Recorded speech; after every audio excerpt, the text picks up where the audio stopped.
또 보다 보니까 이게 원래 증권범죄 합동수사단에서 배당이 됐는데 예. 추미애 장관이 네. 합동수사단을 폐지해버렸죠. 네. 이것도 뭐 연관이 있다고 볼 수 있나요? 그러니까 이제 사실은 네. 경찰 검찰 통틀어서 이렇게 증권 범죄를 처리할 만한 역량을 가진 곳이 없어요. 이건 뭐 아쉽게 들릴지 모르지만 경찰은 없어요. 이건 해본 경험도 없기 맞습니다. 때문이고 없어요. 자, 그럼 검찰은 누가 있느냐? 남부지검에 증권범죄 합동수사단 말고는 없었거든요. 여기를 해체해버렸단 말입니다. 그리고 이 사건 초기에 라임 사건 초기에 2명의 검사를 증원시켜달라는 요구를 또 묵살해버렸고 그 이후로 이제 우여곡절 끝에 다시 증원시킨 것으로는 알고 있습니다만 왜 그랬는지 이걸 그냥 뭐 우연한 일인지 이런 건 참 희한한 일입니다. 그리고 잠시 이제 다른 분들이 검색하는 틈을 타서 네. 꼭 한번 또 언급하고 싶은 게 금융당국의 이제 태도와 관련돼서 다른 데선 제가 금융감독원에 대해서 좀 지탄을 하고 막 말을 했더니 금융감독원 분들이 또 저를 이제 천하의 못쓸 놈 이러는데 지금 한 군데가 네.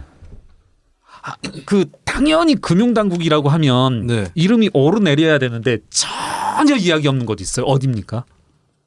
금융 당국 중에 네. 아무 말이 없는데요. 라임 사건에 대해서 금융당국이라고 하면 뭐 당연히 이름이 오르내려야 되는데 아무 이야기가 없는 곳이 금융위원회예요. 네. 지금 전 참 당황스러운 게 주로 금감원 얘기 네. 나오는데 예, 금융위 얘기는 안 나온다.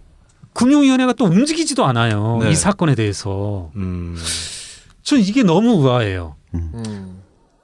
자, 금융위원회 라임으로 제 기억입니다. 저 검색도 안 해봤습니다만 금융위원회와 라임이 그 같이 기사 내에 움직이는 것으로는 저는 딱 하나의 기사밖에 안 떠오르더라고요. 어제자 네. 기사. 라임 관련해서 금융위원회가 압수수색을 당했다는 거. 이 기사 말고는 전 안 떠오르는 네. 거거든요. 그 공교롭게 금융위원회 압수수색하고 난 다음에 이종필, 김봉현이 체포됐어요. 그렇네요. 그날 네, 밤에 네. 체포됐습니다만. 네. 당연히 금융위원회는 뛰어들어야죠. 금감원보다 상급 기관이고, 네. 금감원의 모든 행위와 뭐 역할들이 나중에 사후 검증이라든가 관리 감독을 받는 곳인데 금융위원회 지금 뭐 하는 것이며 왜 아무 말이 없고 저는 이제 여기서 이제 약간 인신공격성 발언을 해보면 조국 사태 당시에 국정감사가 열리고 많은 의원들이 물어봤어요. 은성수 위원장한테 너희 지금 뭐 하냐? 네. 이런 거 파악했냐? 파악 안 했다는 거예요. 그리고 제 기억으로 이제 추혜선 의원이 이런 질문을 합니다.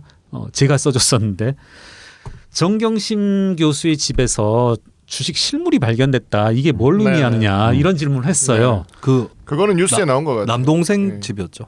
아, 그렇죠. 예, 정확히는. 처남. 조국 맞습니다. 교수의 처남. 예. 그 질문에 대해서 은성수 위원장이 뭐라고 하냐면 화를 내요. 네. 그런 것까지 내가 알아야 되느냐. 그래서 이제 이 질문과 답에 대해서 사실은 그때까지도 계속 조국을 실드하던 민주당 의원들도 이제 열이 받는 거죠. 같은 의원의 입장에서 질문을 했는데 네. 왜 내가 그걸 알아야 되는데. 그러니까 그게 왜 나왔는지 묻는 게 아니라 그게 뭘 의미하느냐고 그렇죠. 물었는데 그렇습니다. 네, 그걸 왜 답해야 되냐? 내가 왜 그걸 알아야 되느냐? 그런 일까지 내가 알아야 되느냐? 결국은 그 의미는 난 그 일 자체에 관심이 없다는 거. 사실 그때 당시 그날 국정감사에서 거의 앵무새 같은 답변만 했거든요. 아무 문제 없습니다. 이건 사모펀드 방식의 운영이기 때문에 정경심 교수에게 책임을 물을 수 있는 부분은 전혀 없다. 이런 답변만 계속 고장난 뭐 녹음기처럼 했는데 이분들 기본적인 태도가 이거지 싶어요. 금융위원회. 지금 라임 사태에 관심이 없다는 거예요. 뭐라도 한마디 해야 되고 어떤 조치를 취해야 될 금융위원회가 손 놓고 있다는 거 아닙니까? 저는 금융위원회 이럴 거면은 폐지하는 게 맞다. 이건 사실은 아까 이름이 오르내렸지만은 전성희 교수님이 가장 줄기차게 이제 주장하신 내용인데 금융위원회는 폐지가 답이다. 저는 약간 과격하다 생각했는데 네. 지금 라임 사태의 과정에서 이렇게 보면은 금융위원회는 없어져야죠. 아니 무슨 소용이 있어요. 정작 관리 감독하고 개입해야 될 사건이 터졌을 때는 아무 말 않고 뒷짐지고 있고 보이지도 않고 있다라면 폐지하는 게 맞죠. 해산해야죠. 해체해야죠. 네. 금융위는. 네. 그러고 보니까 또 말이 없는 네. 집단이 또 있는 것 같아요. 네. 그 여당. 그러니까 제가 이 생각이 그러네요. 자꾸 드는 거는 이 조이팔 사기 사건 네. 있었을 때 네. 이 대구 경북에서 시작을 했잖아요. 조이팔 고향이 영천이기도 영천이죠. 하고 네. 그리고 네. 뭐 도피와 도주 과정에 대해서 그 피해자들의 피해 사례들이 보도가 되고 알려지면서 여기 뭐 MBC, KBS, SBS 다 뛰어들었어요. 네. 2007년, 8년. 그러고는 당시 뭐 여당뿐만 아니라 야당에서도 예. 아니 국민들이 이만큼 피해봤는데 도대체 뭐 하고 있냐 수사가 왜 이렇게밖에 안 되냐 네. 경찰과 검찰을 향해서 질타도 하고 이게 지금 치면 행정안전위원회 국감에서도 나왔고 그러니까 계속 이야기를 했어요. 야당이 그때 당시에 야당이었던 민주당이. 네. 네. 근데 지금 여당이 피해본 국민들이 있는데 여기에 대해서 뭐 철저하게 수사하라. 예. 라거나 피해본 국민들한테 뭐 이런 부분들과 관련해서 앞으로 사기에 속지 마라거나 어떤 메시지도 지금 내놓지 않는 것도 좀 의구심이 가긴 하네요. 그렇네요. 네. 네. 사실 뭐 네. 예. 막 끼어들어갖고 자료도 입수하고 네. 단독 보도도 터트리고 국회의원들이 그렇죠. 이래야 될 것 같은데. 그렇죠, 맞습니다. 네. 예. 사실 저도 이제 실사 보고서를 구하려면 뭐 인터넷 댓글 중에 김경률 너가 뭔데 실사 보고서를 공개하라 마냐 하는데 네. 제가 공개하라고 할 때는 당연히 의회를 통해서 공개해달라는 거죠. 뭐 행정기관을 감시하는 의회의 정당한 권리로서 그런 거였었는데 이제 이런 요구마저도 당연히 이제 의회에서 일어났어야 되는데 아쉽게도 이제 그런 요구가 미래통합당, 정의당, 뭐 어디죠? 그리고 민생당 이런 의원분들만 나섰던 거죠. 민주당에서는 정말 사실 아무런 움직임도 없었고 그렇네요. 총선을 앞두고. 네. 그래서 사실 이제 뭐 민주당 입장에서는 악재일 수 악재죠. 있으니까 예.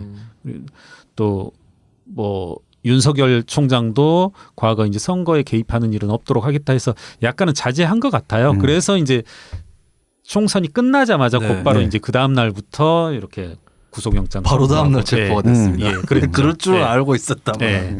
네, 역시나 그렇게 하는 건데. 좀 네.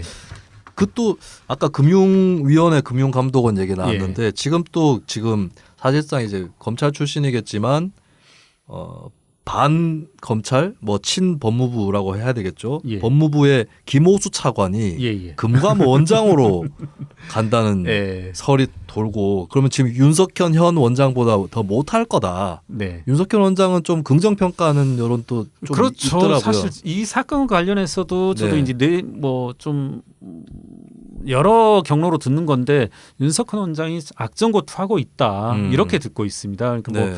심지어는 한 분께서는 그런 식으로 평가하시더라고요. 이번 현 정부에서 유일하게 양심적이고 유일하게 개혁적인 분이신데 이런 식으로 또 쳐내려 하느냐. 네. 과거에도 지금 이 사건 이전에도 계속 윤석현 원장을 쳐내기 위한 작업들이 여러 경로로 있었던 것으로 압니다. 네. 예. 이름 앞 글자에 윤석이 들어가면 안 되네. 정부하고 들어지네. 이름을 바꾸겠습니다. 네. 생각보다 쉽네요. 너무 간단했네. 네. 우리가 쫄았네. 네. 우리 기차 타고 오면서 큰일 났다. 우리 오늘 못 알아들으면 어떡하냐. 문돌이라서. 네. 이게 자꾸 그때 이제 조국 사태 때도 그렇지만 이렇게 네. 어렵게 조직화하고 하는 분들이 또 계시니까 네. 뭐 실사 보고서 내놓고 어디 투자한데 내놔라 하는데 뭐 네. 어려운 말 하면서 이게 필요하냐. 지금 사실 라임이 투자한 피투자회사 명단도 지금 공개 안 하고 있거든요. 아직도. 네. 네. 그 공개 안 하는 이유가 뭐냐면 공개가 되면 회수하는데 어려움이 있다. 아니 지금 회수 안 되고 있어. 제가 봐서 회수 가능성 없어요. 투자금이요. 네. 어림도 없는 그 뭐죠? TRS인가요? 예, 그렇죠. 예, 그거 증권사 끼고 있는 경우는 회수를 하더라도 증권사한테 먼저 갚아줘야 되는 거지 않습니까? 남는 건 없을 건데. 이게 그리고 예. 황당한 일들이 많아요. 제가 이제 실사 보고서를 이렇게 계속 보게 되고 하면은 네. 정말 황당무계한 일들이 많습니다. 예. 근데 자꾸 그 도표 정리를 아드님한테 맡기시려는 이유는 뭡니까? 페이스북을 보면 자꾸 용돈으로 꼬시려고. 농담입니다. 이건 뭐.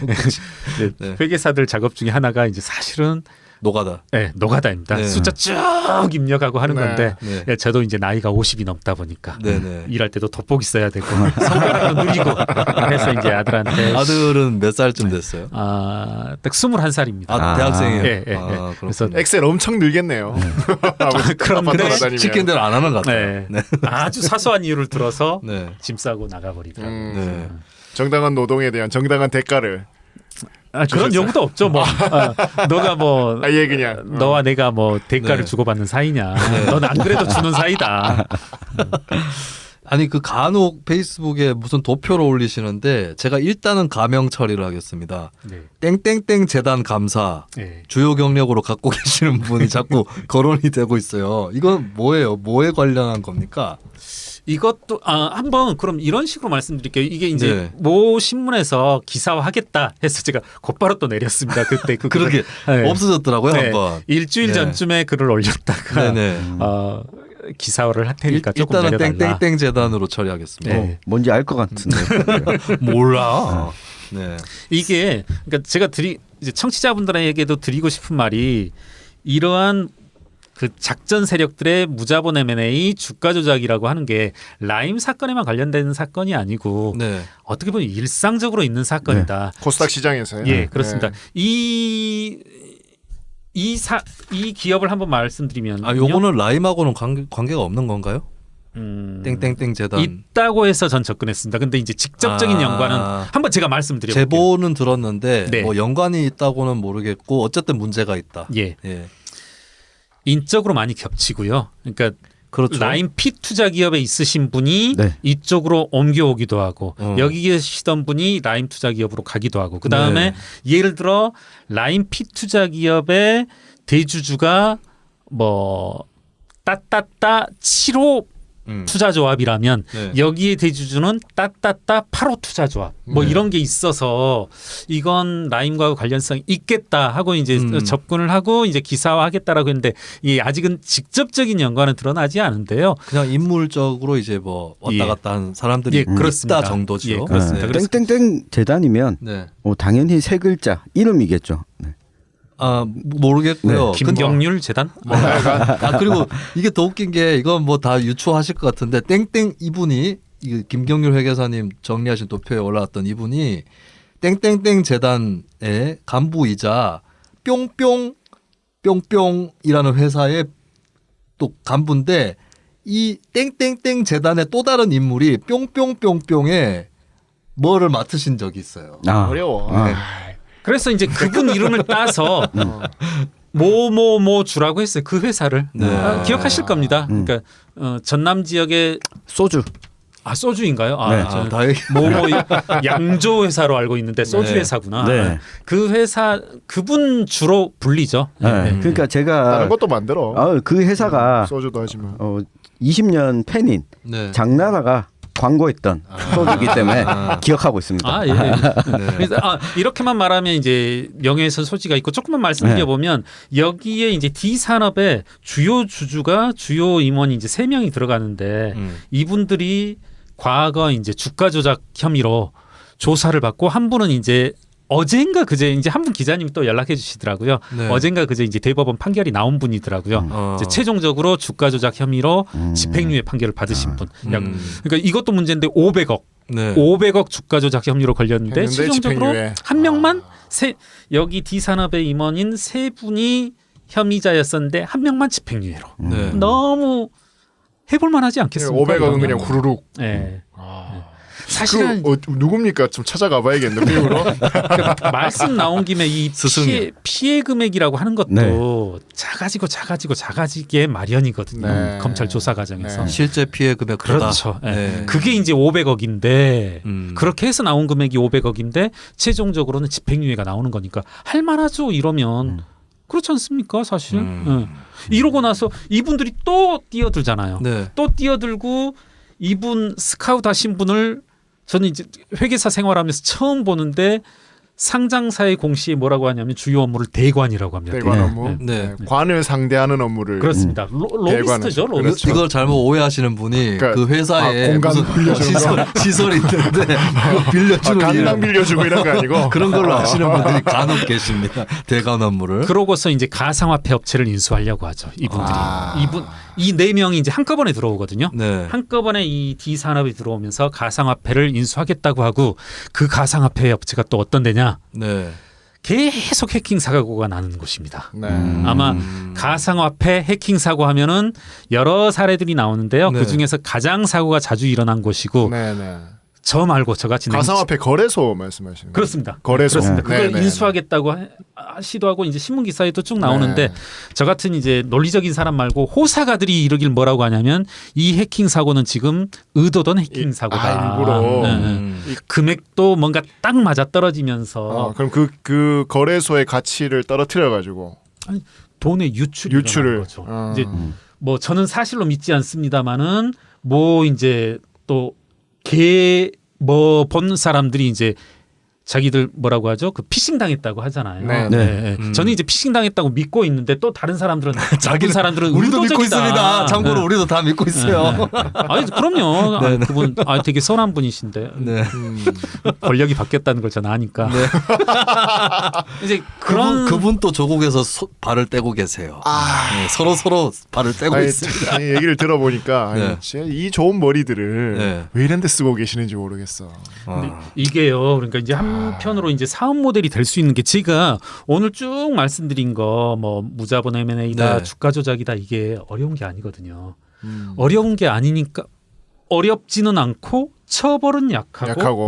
그럼 네. 어떤 일이 벌어져요? 제가 몇 번 이제 예를 들지만은 어디 스페인으로 알고 있는데 스페인의 도시 수도가 어디죠? 마드리드요. 예. 그 소매치기에 대한 처벌이 약하다고 그러더라고요. 네. 뭐 몇 번을 걸리든지 간에 한 네. 일주일 정도 그 구류 살면 끝이더라고요. 그러니까 네. 유럽의 모든 도시의 소매치기들은 다 네, 오더라고요.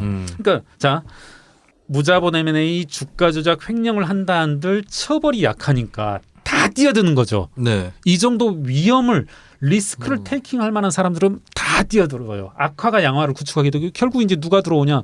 여기 지금 사채업자 조폭들이 상당히 들어와 있습니다. 네. 이건 뭐 제가 비밀을 말하는 게 아니고 네. 사채업자 조폭업자 자기들 뭐하러 이제까지는 위험을 감수하면서 개인이 칼질 잘못했다가 감옥에 가고 그러느냐. 여기에서는 뭘 해도 집행유예인데 많이 들어와 있습니다. 사채업자 조폭 많이 들어와 그때 있고. 어느 영화였나? 그 마스터였나? 이병헌 이병헌이 나오는. 그렇죠. 강동원하고 그 조이팔 사건 뭐 네. 모티브로 네. 했는데 거기서 이병헌이 음. 뭐 이병헌 제가 정확하게 영화인지 기억이 안 나는데 네. 자기들은 사기꾼이 아니라 경제사범. 네. 경제사범은 안 잡아간다. 몇백억씩 뭐 1억 뭐 사기치면 괜찮은데 네. 몇천억 몇 조 되면 경제사범으로 네. 오히려 도와주자 그런다. 뭐 그런 얘기를 한 것 같네요. 이게 어려운 게 아니에요. 지금 네. 이 하는 일들이 어려운 게 이렇게 가만히 사실은 이제 사채업자분들은 처음에 무자본 M&A 할 때 일시적인 자금 대여를 했던 분들이거든요. 네. 근데 가만 보니까 직접 뛰는 선수들 보니까 별로 어려운 것도 아니고 돈도 더 많이 벌고 네. 사채업 하는 것보다 그러면서 이제 직접 선수로 많이 뛰어버리죠. 네. 그래서 사채업자 들어오지 조폭 들어오지 그러니까 이제 자꾸 이제 회계사들 감사 의견 잘못 쓰면 이제 담가버리기도 하고 그러니까 제가 이렇게 막 쓴다고 하면 이제 문자도 보내고 그래서 저는 삼성이랑 할 때는 한 번도 겁먹어본 적이 없는데 네.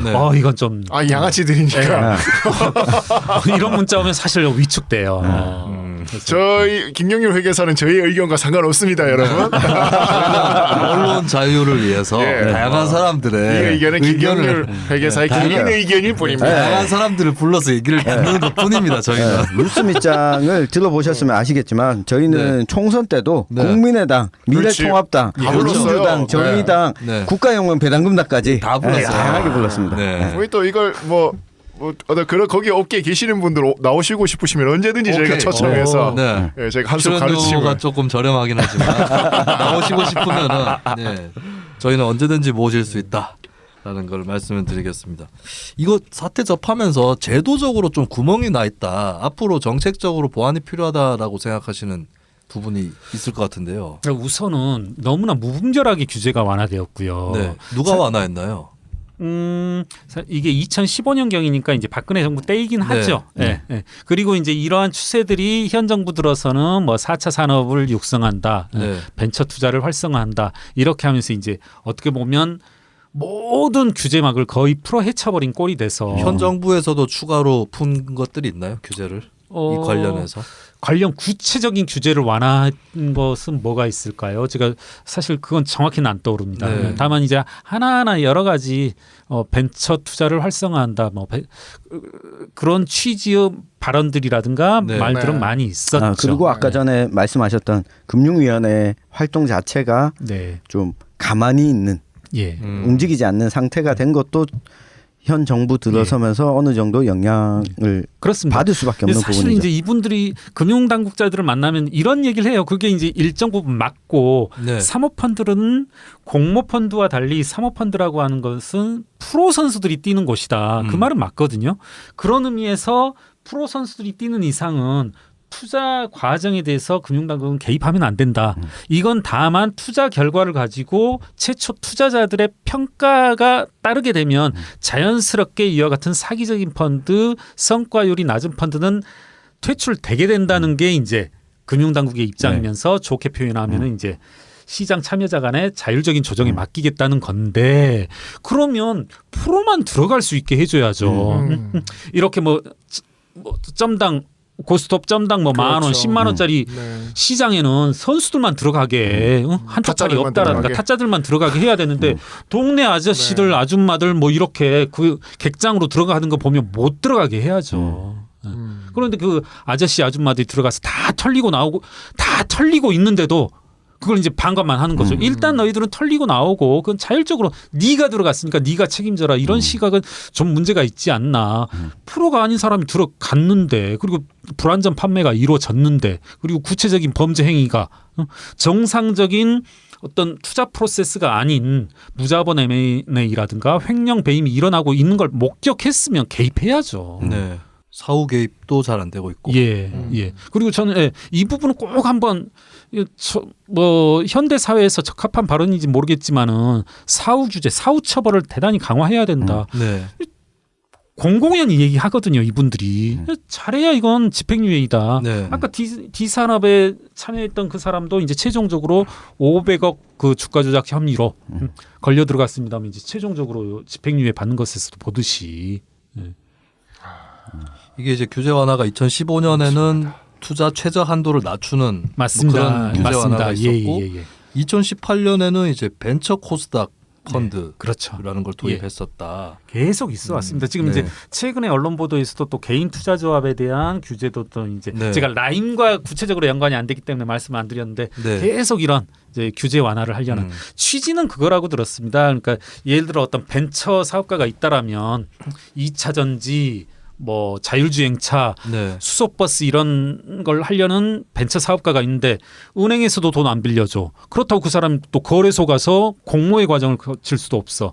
이런 능력과 의지는 있는데 자본을 못 끌어들이는 사람들을 위해서 사모펀드가 개인 투자조합이 돈 좀 투자해 주라. 네. 이런 게 이제 그 당국의 취지이고 정부의 취지인데 실제로는 돈 모아서 이렇게 6조를 모아서 넣어줬더니 투자는 하나도 이루어지지 않고 다 어디론가 빼돌려 버리고 있다는 거죠. 그럼 개입해야죠. 본인들의 정책 의지가 왜곡되어지고 이렇게 아수라장이 되고 있는데 그걸 끝까지 뭐 자율적인 판단에 맡기겠다 하면 안 되죠. 한국에서 사모펀드는 못하게 해야 된다. 이런 그런 주장은 말씀도 있습니다. 어떻게 생각하세요? 이게 이제 저도 가끔 만나는 홍기빈 씨가 하는 얘기입니다. 근데 이게 사실 네. 홍기빈 박사님뿐만 아니라 네. 이제 저도 이제 뭐 저한테 과분하게 이제 뭐 서울대 교수님들 뭐 경영학과 교수님들 가끔 세미나에서 만나고 이제 카톡 번호 딴 네. 분들도 그런 의견들을 보내옵니다. 이런 말씀드리면 이제 우리나라에서 상법에 관한 한 거의 이제 최고의 권위를 가지신 분이신데 이분도 하는 말씀이 우리나라에선 사모펀드 이런 식으로 하면 절대 안 된다. 사실 이런 식으로란 말도 없었어요. 우리나라에선 사모펀드 절대 시기상조다. 이와 같은 환경에서 이와 같은 이제 기업 사냥꾼들이 드글드글거리는 현실에서 사모펀드를 이렇게 풀어줘 버리면 보십시오.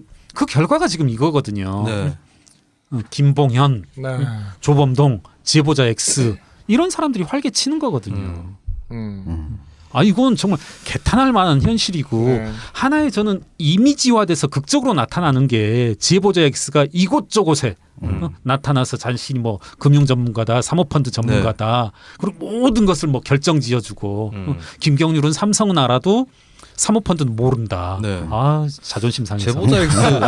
제보자 X 우리 게시판에도 나타났던 거 아닌가 아, 그래요? 모르겠어요. 전에 누가 글을 달아가지고 굉장히 정중하게 달았어. 어투가 나한테 악플이 쏟아지는 시기였는데 네.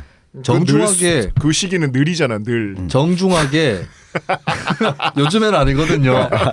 요즘에 봐봐. 근데 그 속에서 얼마 안 되는 굉장히 정중하고 긴 글이 달렸는데 김경률 회계사께서 그 김경률 회계사 출연 얼마 안 됐을 때였어요. 필드를 잘 모르신다. 아, 이런 류의 기억나네요. 글이 나왔어요. 네. 필드를 잘 모르시고 예, 이거는 자주 일어나는 일이다 했는데 나는 모르죠 누군지. 근데 이 제보자 X 같은 필이 예, 혹시 왜냐하면 우리가 하도 딴 데서 안 하니까 그때 사모펀드 문제 앞장섰던 매체였잖아요. 네. 그러면 거기서 여론전 차원에서 들어올 만한 거거든. 이미 많은 악플러들이 그랬었고 예. 지금도 보면 방송도 안 듣는 놈들이 들어와갖고 반대표나 누르고 반대가 20까지 올라가자고 우리 조회수랑 안 어울리잖아. 예, 그래서 우리 게시판에 나름대로 이런 설을 흘리기 위해서 뭐 제보자 X가 아니더라도 뭐 Y가 됐든 Z가 됐든 간에 예, 그런 약간 냄새가 나더라고요. 아 그럴 수 있죠. 예. 그러면 이제 뭐 그 대책에 대한 얘기했는데 이제 경제민주주의 20일이라는 단체를 만드셨어요. 예. 어떤 계기로 참여연대 김종인 씨와 함께 이게 비대위원장으로 무식해가지고 경제민주라고 하면 다 김종인이에요? 거기 가는 거 아니야? 한번 여러 네. 가지로 한번 저희 단체 설립의 취지를 말해보려고 했는데요. 결국은 이거더라고요. 네. 정치 권력, 경제 권력에 하고 싶은 말 하기 위해서 만들었습니다. 기존 조직 참여연대에서는 불가능했기 때문에 네. 정치 권력과 경제 권력의 비판자의 눈, 감시자의 눈을 계속 유지하기 위해서입니다. 하고 싶은 말 하기 결국에 위해서. 탈당해서 독립하신 거네요. 근데 그 최근에 보면 네. 경실련에서는 네. 참여연대와 좀 다르게 네. 그러니까 정권을 향해서 상당히 좀 경제 부분뿐만 아니라 정치와 관련해서도 이 목소리를 좀 내는 것 같은데. 네. 예, 그러니까 저는 참 경실련이 고맙고 뭐 개인적으로 메시지도 보내고 했어요. 우리 네. 윤순철 사무총장님한테 참 제대로 된 네. 시민단체의 역할을 해주고 계시다. 네.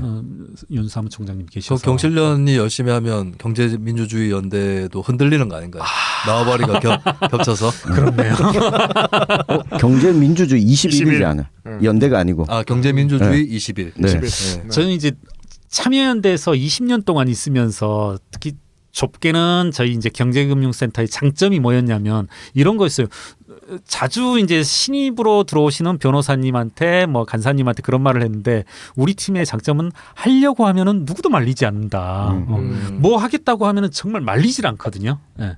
그리고 뭐 그런 경험도 있어요. 처음 변호사님이 오시고 사실 그분 변호사님은 한 번 오시고 말았는데 회의에서 거의 60%를 말씀을 하시더라고요. 그래도 네. 아무도 말 않고 거기에 대해서 다 대답해주고 대답하려는 노력을 했고 이만큼 어떻게 보면 제 개인적으로는 아이디어란 시민사회의 어떤 축약판이었다고 생각하는데 무슨 일을 하려고 하면 혹은 하면은 누구도 저지하는 사람 없었어요. 네.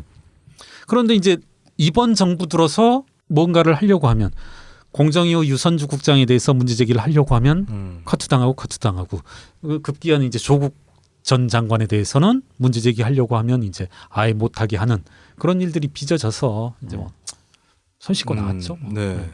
그겁니다.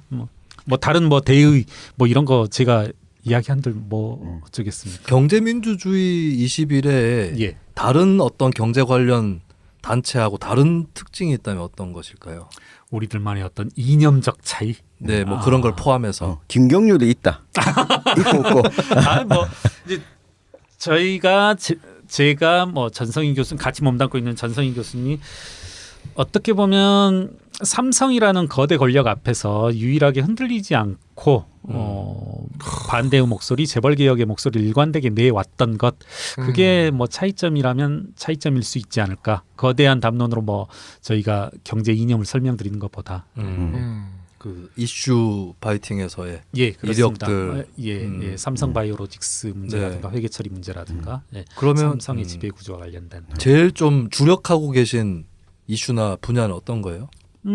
아무래도 지금 현재 현안으로 따지면 지금 당장 보고 있는 것은 주로 이제 뭐 VIK 네. 뭐 이렇게 라임 사태 이런 것이고요. 지금 또 이제 저도 이게 아쉬운 측면 중에 하나인데 지금 계속 삼성 관련 이재용 재판이 진행 중에 있습니다. 네. 잘 아시겠지만 네. 그리고 오늘 어제자로 특검에서 다시 이제 재판 기피 신청을 하였고요. 네.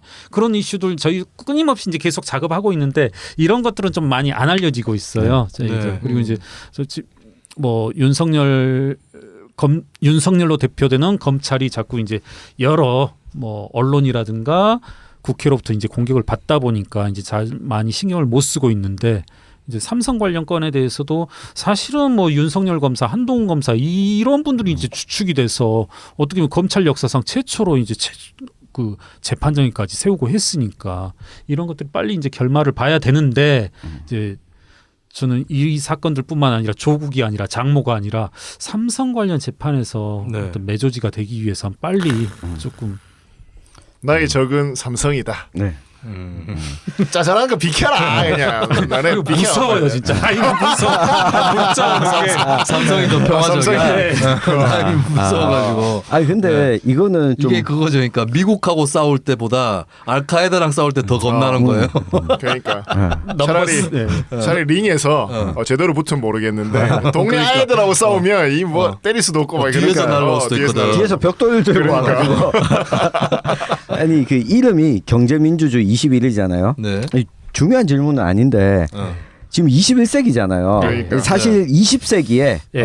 앞에 21을 많이 붙였죠. 네, 그렇죠. 네 맞습니다. 21세기 진보학생연합, 네. 푸른공동체 21, 뭐 등등. 한겨레 20일, 네, 진해 한겨레 21. 근데 지금 21세기에 21을 붙인 이유가 뭔지. 20세기 폭스사도 있잖아. 21에도 안 붙이잖아. 아직도 20이잖아. 정말 촌스럽단 말씀 지적을 많이 받았어요. 우리 이제 그 네. 지적 중에 하나가 한겨레 21이 상당히 이제 그 이름이 센세이셔널했고 감각적으로 네. 칭찬을 처음엔 많이 그렇죠. 받았는데 네. 그런 건데 너희들은 지금 2000년으로부터 20년이 지난 지금에서 이렇게 붙인 게 사실대로 말씀드리면 상당히 즉흥적이었고 네. 하나 문제의식을 가져보자면 왜 우리가 다시 지금 21을 되돌아가서 떠올릴 수밖에 없는지 20년 전과 빗대어서 경제민주주의와 관련해서는 하나도 진척된 게 없다. 그런 이제 아직도 20세기와 예.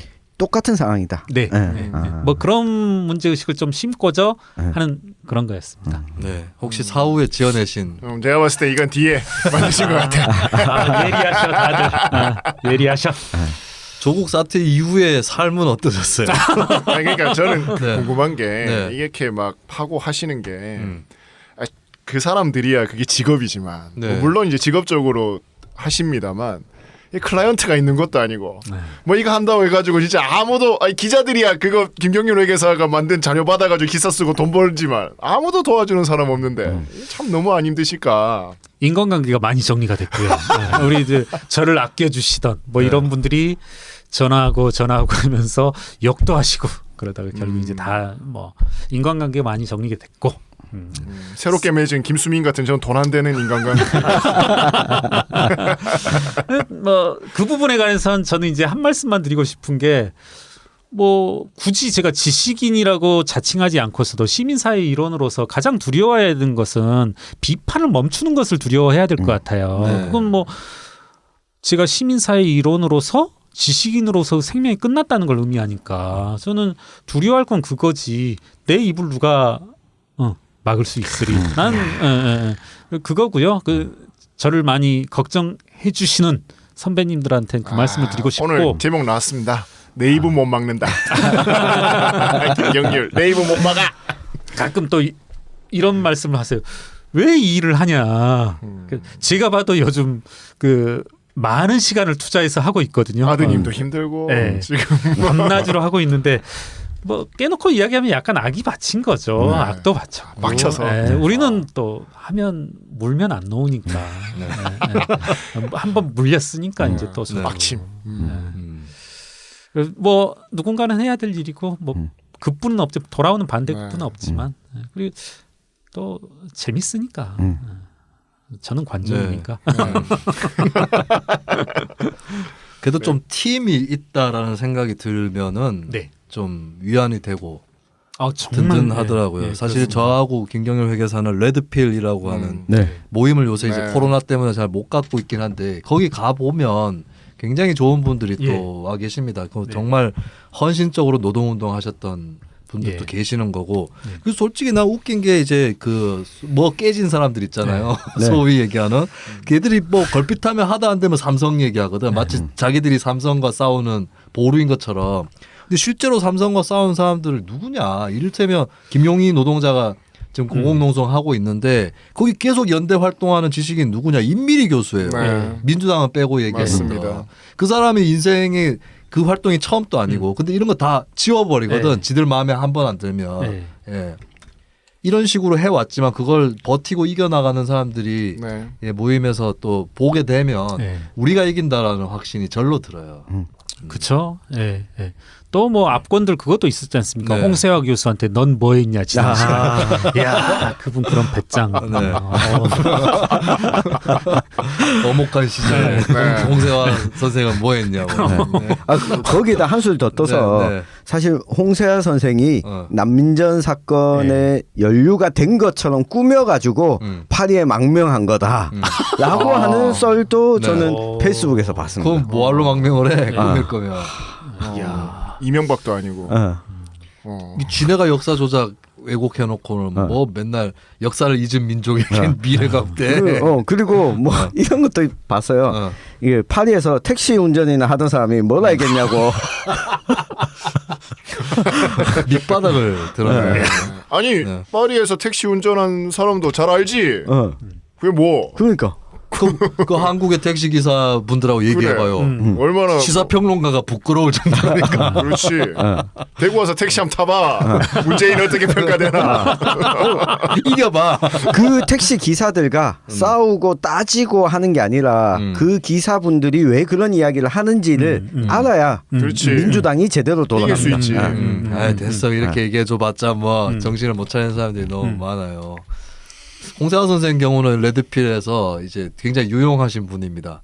그러니까 뭐 행사를 하더라도 개회사 책을 내면 제일 앞에 권두원 이런 거 전문이시기 때문에 언론이시라서 예 저희 레드필도 빨리 활동을 좀 재개해야 되고 우리도 그거 백서를 만들어야 되는데 우리는 다행히도 펀딩을 안 해가지고 우린 받은 게 없어. 네, 우리 돈 내고 해야 될 상황이라서요. 네. 야, 그러고 나니까 보고 배워가지고 가세연이 또 펀딩을 한다고. 가세연이. 네.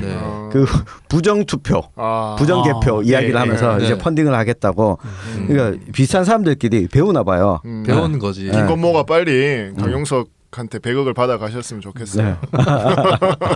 건모 형님 화이팅.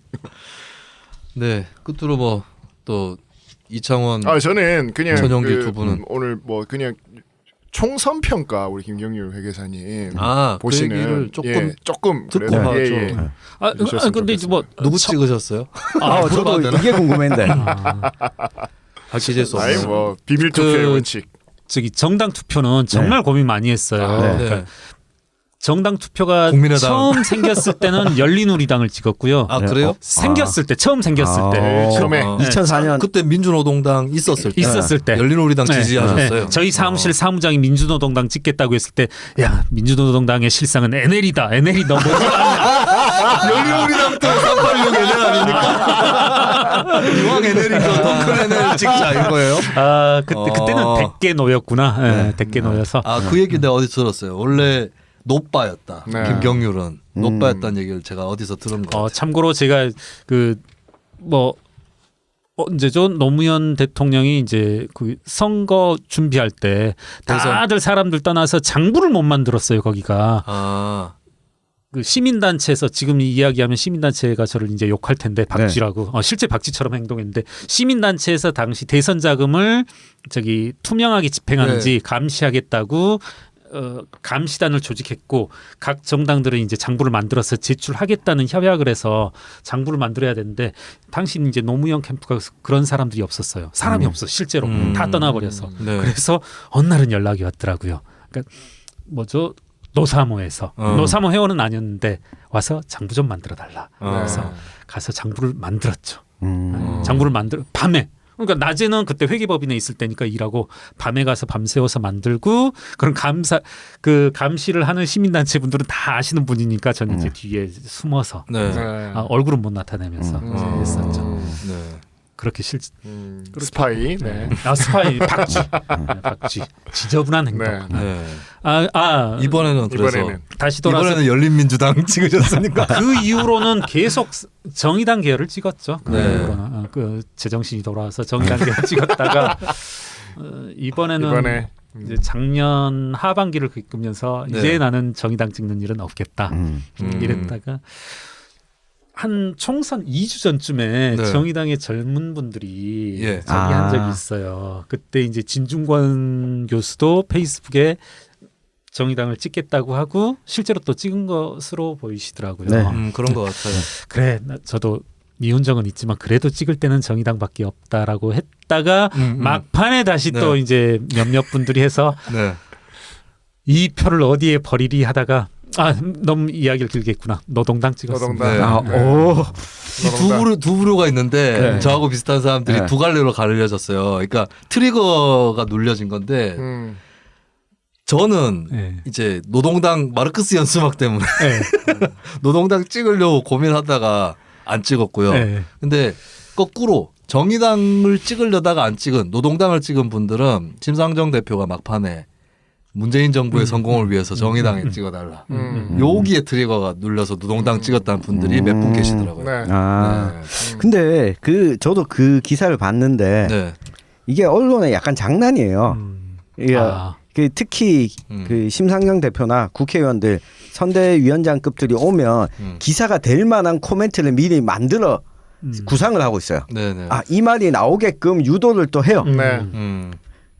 그렇기 때문에 그 기사를 보고 실제로 뭐 심상정 대표가 저는 이거 진심으로 그 멘트를 주요하게 그 자리에서 쭉 얼개를 가지고 이야기한 게 아니었을 거라고 확신을 했어요. 그래서 평가를 누구 찍었냐 중요하지만 그리고 정당 투표는 그렇게 했고 그리고 이제 지역 후보 투표는 제가 이제 임미리 교수님도 말씀하셨지만 민주당만 빼고 그거를 실현하는 차원에서 했습니다. 그런데 정말 고민 많았습니다. 정말. 그래서 저희는 진보 정당이 출마자가 없어서. 그리고 국가혁명 배당금당으로. 그렇죠. 이건 여기까지만. 이제 제가 식사를 모시면서 답을 할게요. 이번 총선 뭐 어디가 잘 됐고 못 됐고 누구를 찍었고 안 찍었고 말고 더 중요한 어떻게 보세요 이제 총평과 총선 결과. 근데 제가 이제 앞서도 말씀드렸지만 제가 정치 전문가는 아니니까 근데 이제 저는 딱 그 한 말 페이스북에도 올렸지만 그 말씀만 하고 싶어요. 그러니까 저는 요즘은 제일 듣기 싫은 소리가 민주당이 범진보다 민주당이 진보다. 저는 정치학자란 분들이 그리고 사회과학자란 분들이 민주당이 진보란 표현 이건 저도 1980년대부터 학교를 다녔지만 어디에도 없던 시각이거든요. 민주당이 진보라는 건. 왜 그런 말들을 하는지 학자이시면서 그 말이 제일 듣기 싫었고 그런 의미에서 저는 이번 총선의 결과는 범보수가 290석 이상 가져간 우리나라의 현실 정치의 어마어마한 태보였다. 그리고 정말 이제 뭡니까? 정당 투표제 이런 이제 이른바 선거 개혁을 통한 정당 투표 어제의 도입 취지가 여러 군소정당들의 대의를 이제 반영하는 민의를 반영하는 그런 거였었는데 실제는 뭐 그러질 못하고 오히려 수십 년을 태보한 결과를 빚고 말았지 않습니까? 저는 그런 의미에서 뭐 그렇게 말씀드리고 싶습니다. 제 짧은 견해로는 범보수 290석. 앞으로 경제민주주의는 어떻게 될 것 같습니까? 21대 국회에서. 전 21인데 21대 21대 21이네요. 김종인 위원장이 와서 잘 될 거라고 봐요. 민주당이 별로 기대할 건 없지 않나. 그분들이 이제 공약을 내세웠다는 게 뭐였냐면 차등 의결권. 무려 2번으로 했습니다. 공약 2번으로 차등 의결권 도입.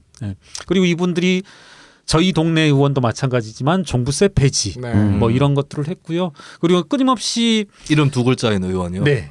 민주당의 저기 20대 국회 정무위원들 끊임없이 뭐 상속세율을 낮추자, 상속세를 폐지하자, 은산분리를 완화하자, 인터넷 전문은행에 대한 규제를 완화하면서 재벌, 카카오는 재벌입니다. 현 우리나라 공정거래법상 네. 재벌들에게도 은행업에 진출할 수 있는 길을 열어줬고 실제 행동에서도 그랬고 사실 공약에서조차도 이번 21대 총선 공약집을 봤는데. 대통령 선거 때의 재벌개혁 공약이 한 10페이지, 20페이지였다라면 이번엔 딱 2쪽이더라고요. 그러니까 뭐 종전 그나마 있었던 공약에다가 물을 한 뭐 5리터 정도 타버린 그런 이제 커피가 된 건데 전 기대를 개인적으로도 하지 않고 국민 여러분도 기대를 하지 않고 재벌개혁에 관해서는 기대를 하지 않고 접근하는 것이 현실적이지 않나. 그분들이 이제 공약조차도 하지 않았고 인적 면면에 있어서도 뭐 전혀 기대를 할 수 없는. 네. 제가 총선 끝나고 나서 이 한나라당 출신의 네. 이 보수 정당에서 활동하셨던 분들이랑 이 저녁을 먹으면서 이야기를 했는데 네. 민주당이 이제 보수 정당 같다. 그러니까 그 미래통합당은 보수의 씨앗조차도 이제 없어졌다. 민주당을 보수라고 생각하고 여기에서 김부겸이나 몇몇 사람들에게 보수의 역할을 기대해야 되겠다. 이렇게 그분들이 그 말씀을 하시더라고요. 통합당은 비유하면 저희 집 빗자루 같은 건데 저희 집 빗자루 이렇게 쓰면 빗자루에서 비가 떨어져요. 그러니까 오래되면 그렇죠. 정권 견제라는 네. 빗자루질을 하려고 해도 빗자루가 이 말썽이니까 못 쓰는 거예요. 이게. 그리고 이제 보면 재벌들이 이제 박용만 네, 그 두산. 예, 대한상의 회장을 상회장. 보면 굉장히 이제 전향적 제스처들을 많이 취하는데 속내를 떠나서 근데 항상 하는 얘기가 복지도 늘려야 되고 우리가 세금 더 낼 수도 있다 이런 얘기를 계속해요. 근데 계속 양보 안 하는 게 규제 완화입니다. 네. 네. 근데 실제로 정치권도 통합당하고 민주당이 싱크로율 제일 높고 합의를 제일 많이 하는 게 규제 완화예요. 그렇죠. 그렇죠. 예, 다음 그렇죠. 국회는 더더욱 그렇게 될 가능성이 예. 높거든요. 예. 그렇다면 이제 진보 정당이나 시민사회 진보적인 단체들이 분투가 예. 더 절실히 요구되는 시점이 왔다. 그러니까 이 나쁜 놈들이 라고 보면 프로야구 구단을 대부분 재벌들이 운영을 하고 있잖아요. 네. 자기들이 이 선수들 수급이나 이런 부분과 관련해서는 규제 완화를 안 하고 있어요. 규제를 계속 갖고 있어요. 그렇죠. 예리하시네. 자기들 시장에서는 유리한 시장에서는 규제를 더 강화하고 있어요. 네. 그 프로농구 같은 경우는 보면 네. 외국인 선수 출전 시간 자체를 이전에는 한 10년 전에는 2명이 출전했다면 이제는 쿼터당 1명으로 제한을 했어요. 네. 그러니까 출전 시간도 20분 이내로 이렇게 제한을 네. 했는데 자기들이 필요한 데서는 규제를 만들고 또 자기들이 규제가 없으면 좋은 데서는 그러니까 원칙도 없고 기준도 없는 거예요. 거기다가 뭐 두산 중공업 뭐 최근에 사태도 네. 있지만 다 세금 들여서 살리잖아. 네. 그럼 세금이 들어가면 국가 말을 국민 말을 들어야지. 규제 하라 그럼 규제 만들어 놔놓고 국민 살려야 된다면 그거 따라야죠. 그때만 시장주의자고 네. 자기 유리할 때만 시장 논리 얘기하고 시장에서 망하면은 국가 경제 지금 돈 들어가야 된다 네. 그러고 그러면 되나? 노조에 대한 규제는 안 풀죠. 그러면서 네. 갑자기 박근혜 생각이 난다. 예전에 이상한 얘기를 했죠. 규제를 물에 빠뜨려서 다 빠뜨리겠다고. 그래서 필요한 것만 건지겠다. 네. 박근혜가 그런 규제를 몇 개 찍어서 완화하겠다가 아니라 다 물에 빠뜨려서 줄푸세 뭐 이런 얘기 했으니까 다 빠뜨려가지고 빠뜨려 놓고 봤을 때 급한 거 이건 필요하겠다 싶은 것만 건지겠다. 그러니까 규제가 근데 세월호 참사 이후에 그런 비유가 나오냐고. 세월호 뒤에 나는 박근혜가 그 메시지를 낼 때 도대체 저거 누구 발상이며 그게 한 2015년쯤 됐거든요. 제가 그때 비판 논평을 썼기 때문에 기억을 하고 있는데 망가졌다. 그걸 딱 느껴졌어요. 그러니까 규제의 재편 예를 들어서 이제 시대가 바뀌니까 예전과 같은 이런 규제가 기술 현대의 어떤 시대적인 관점이나 기술적 관점에서 안 맞는 것들은 분명히 현장에 있을 수 있습니다. 근데 그게 아니라 규제 자체에 대한 그 거부 반응, 완전 시장 네. 맹신 이런 것들은 할 거면 앞으로 세금 혜택 이런 거 그런 기업들은 안 해줘야 된다고 저는 생각해요. 그렇습니다. 저희는 세금 혜택 받았기 때문에 규제 받도록 하겠습니다. 노 듀티 노 서포트죠. 그렇죠. 네. 의무를 다하지 않으면 지원도 없다. 일하지 않는 자 먹지도 말라. 그건 달라. 그거는 예전에 김영규 저 사회당 후보가 돈 세상을 뒤엎어라. 돈 세상을 뒤엎어라. 네. 할 때. 네. 얘기가 너무 선정가서 노동장 얘기가 나와가지고 정리를 슬슬 해야 될 것 같습니다. 뭐 더 이상 뭐 더 하실 네, 말씀들 네. 없죠 이제. 생각보다 너무 심플하게 라임이 네. 아 이해가 갔어요? 뭐 TRS, CB 와 이걸 어떻게 다 이해하나 했더니만 네. 아주 간단하게 이해가 됐습니다. 골격부터 이해하면 이해하기 쉬워진다. 돈을 제대로 쓰지 않고 네. 뒤에 들어오는 사람을 돈을 땡겨가지고 앞에 사람 메꿔놓는 네. 네. 이런 나쁜 짓이었구나. 다 건설업자들이 다 하고 시행업자들도 뛰어들어서 한 건데 여러분들 같은 지식인이 못하겠어요. 젠가네요, 젠가. 젠가 언제 무너질지 몰라. 네. 자, 이 사기꾼들을 일망타진하고 또 앞으로 사기당하는 피해자가 없도록 하는 그런 세상을 외우는 주문을 마무리 멘트로 하면서 여러분들과 인사드리고 다음 주를 또 기약하도록 하겠습니다. 어쨌든 뉴스미장 초유의 2회 출연의 게스트 김경률 회계사와 함께한 즐거운 시간이었고요. 김 회계사님 포함해서 같이 한번 마무리 네. 아수라 발발타 외쳐보도록 하겠습니다. 아수라 발발타.